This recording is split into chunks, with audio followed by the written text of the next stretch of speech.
I'm Nicolette Pach, and I'm a quilter. We're in my studio in Huntington Bay, and I want to show you around a little bit and how I work. I start my process, of course, with the design, and this is my design wall. I sometimes spend time making sketches and thinking about them, and that's why these are up here. And I decide which ones are stronger, which ones I have to redo. If I like part of it, I'll put it down on the table again, and I'll use tracing paper to capture the part I like and then redraw the parts I don't like. Very whimsical creatures. These are whimsical creatures. They come out of my head. I'd say sometimes I think they'd be good for an illustration for children's books, but this one of them I've turned into a quilt. I see the orange design. So this was repeated on this particular quilt, yes? Yes, I did. These are actually the same shape, just executed in different colors. I think I'm going to call this one Shrimp and Krill, but it's just the idea of being underwater and somewhat fun. Maybe it would go in a child's room. I don't know. Do you usually work on one quilt at the time, or No. I like to have several things going. I'd be designing one, piecing together another one, and quilting maybe a third one on my quilting machine. But it's good to shift back and forth because your perspective changes and you see things differently as you go along and you want to modify. So it's good to step away and then step back in. And how long do the pieces hang on your design wall? oh, some for years, and some, this one went together in a heartbeat, and others that I've been working on, like the one that's on my big machine now, which we'll see in a minute, took an awful long time. It was up hanging on my wall for more than 6 months. It just depends. Some come easier than others, and some I put away for a while and then I come back to them. But I don't really know how I'm going to use these. But when you move up here, I was auditioning different fabrics for different patterns. I was deciding between patterns and also contrasting the colors to see which I thought worked better. I did this is closer to the final quilt than any of them. But it was a process of just trying out the pattern, seeing how difficult it would be for me to execute, and then coming back and making a few experimental pieces. Here I have photographs that I took up in Morocco, and you can see there's a lot of different tile work photographs that I took, and every one of them presents another opportunity to make up my own quilt block. They're so intricate. They are. And this is the other one, yes. Right. But they're an opportunity to sort of stretch myself a little bit and also come up with an original block. I admire other people's work, but I'd rather have it be all my work.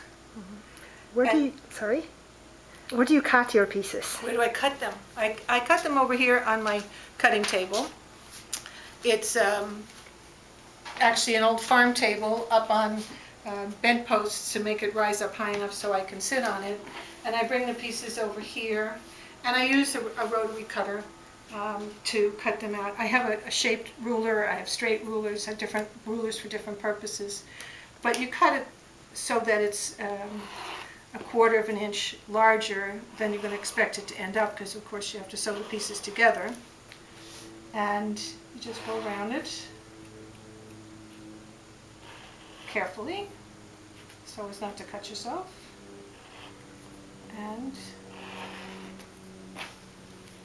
oops.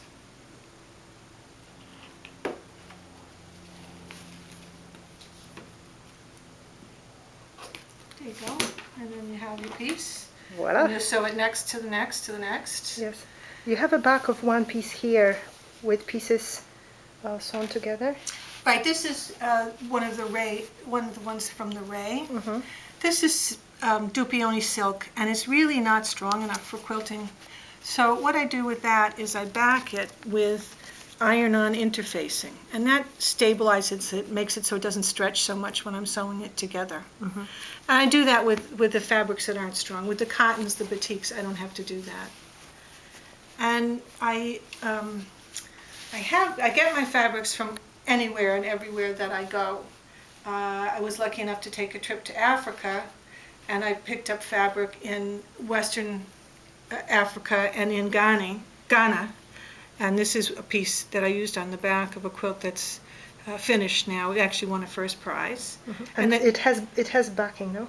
This, yes. The quilt, the fabric from Africa is very thin. It's almost like cheesecloth. Not quite as bad as that, but it too would stretch too much. So I put backing on that as well. And this is another fabric that I got in Africa. It's a batik. They stamp on the white parts in with a wax, and then they put it in the dye bath. And sadly, my favorite quilt store is going out of business, and I just found out about that yesterday. So I went there and I just went crazy. I just picked out everything I could. I don't buy the fabrics as I'm thinking about the quilt. I have a lot of fabrics around, and when I begin to conjure up in my mind what the next quilt's going to be, I go to my fabric stash, and I'll show you that too, but this is part of it, to figure out what goes with what, and often I'm surprised by what does go with what. Then the next step is really once you cut the pieces up, or sometimes I do applique like the one you saw over on the wall, I have to sew the things together. So for that smaller work, I use a small regular sewing machine, and I have it all set up here. I use an extended table.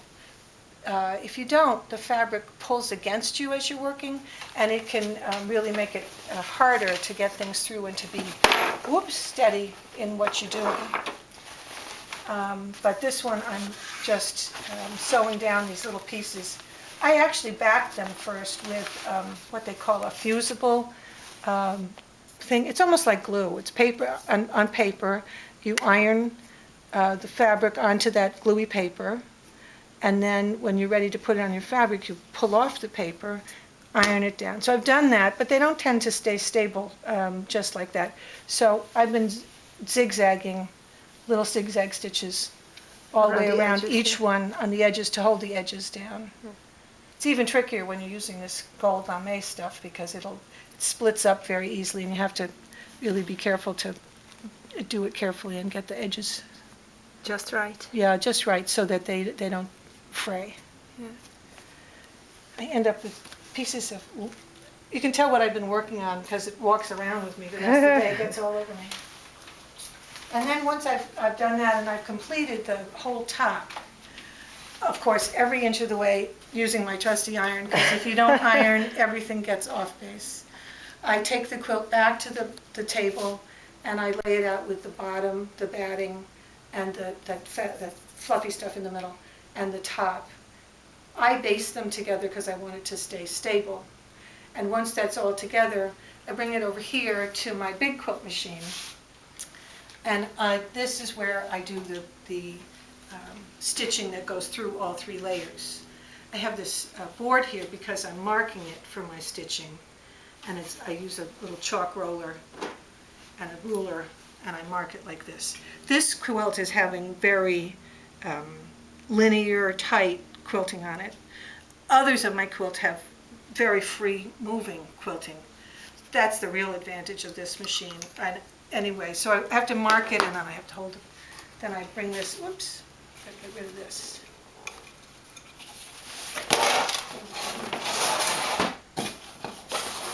Then I bring the machine over to it, and as I'm sewing, I have to hold the ruler next to the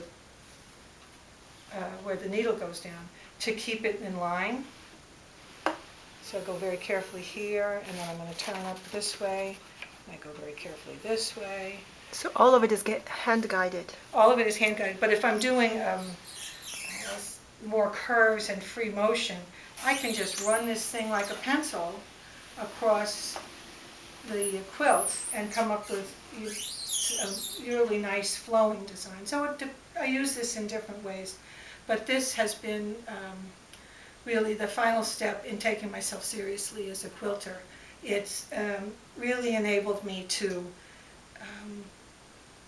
go much further in my designs. I don't have to be thinking about the restrictions of the small machine. I can quilt any way I want. It can be as wide as I want or as narrow as I want, but it gives me so much freedom. And I've learned a lot. You know, to do this quilt, I wanted clear line, but they don't make quilting thread that's strong enough. So I went and got fishing line, and it's on an odd spool. So I called the fellow that helps me with my machine, and he said, well, no, you've got to make sure that it's at the right angle and you want it to come off smoothly. So I rigged up an old knitting needle and a couple of clips, and I put this here because you want the thread to come straight off. And I changed the way I threaded a little bit because it was an odd weight for it. And I'm sewing with fishing line. That's so funny. It makes you creative in many ways. Well, you have to be Beautiful. innovative if you want to have it come out the way you want it to come out. Yeah. We'll see. People like different things and people criticize for different things. And the fishing line does have a little shine to it, but I think that'll be, since this is an all silk quilt, that'll be just fine for this one. Wonderful. Nicolette, thank you so very much. My pleasure. Thank you.